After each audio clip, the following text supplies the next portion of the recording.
You know, I mean, the recording of the song was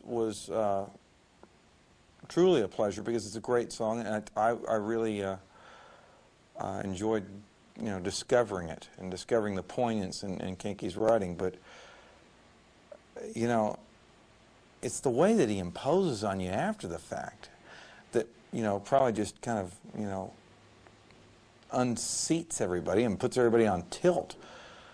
I mean, even Willie, you know, I mean, Willie's a saint. I mean, you know, Lord knows Willie would do anything for anybody.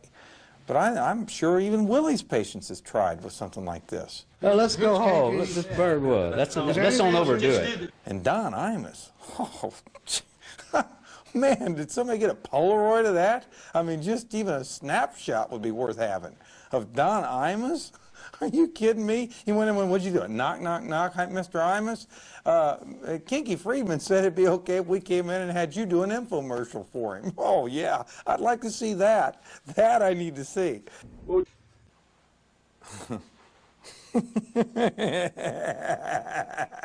No. Oh, man. How angry was Imus? I bet he was angry. Don Imus was mad, right? Was hot. Yeah, well. He pretty much said...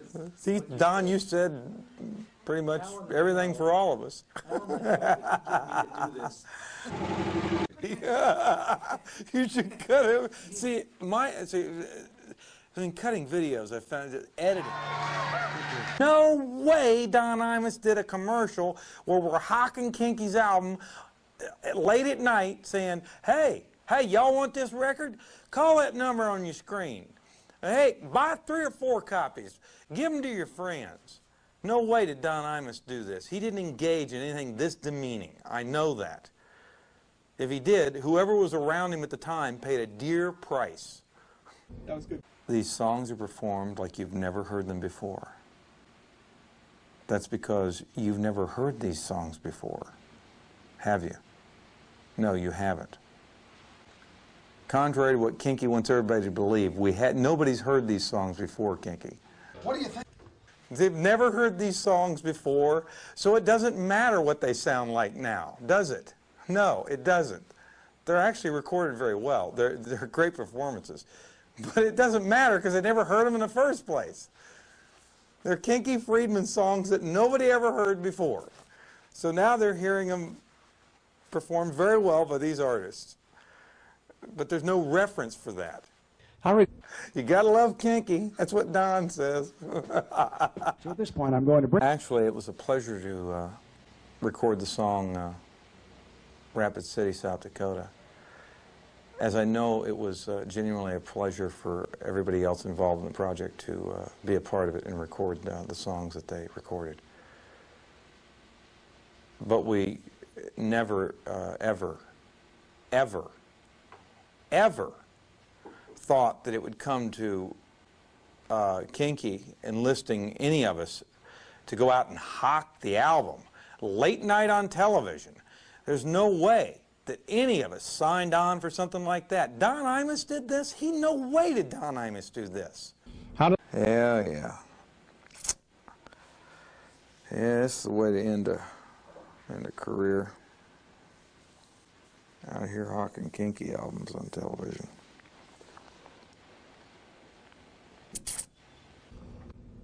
Stop the madness. Please call in now and order your copy so we can all be done with this as soon as possible. There are more songs on this record than you'll ever want to hear, than you'll ever need to hear. Most of you have never heard a Kinky song in your life. Who's Kinky? And those of you that have heard a Kinky song could probably live the remainder of your lives without ever hearing another Kinky song. But Kinky,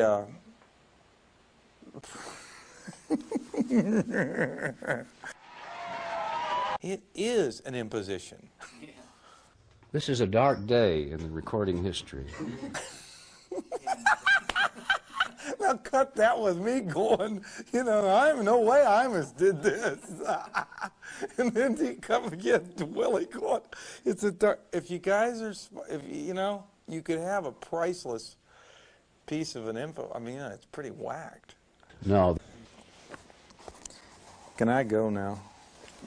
I can do it with more feeling. I'm not doing any more of it.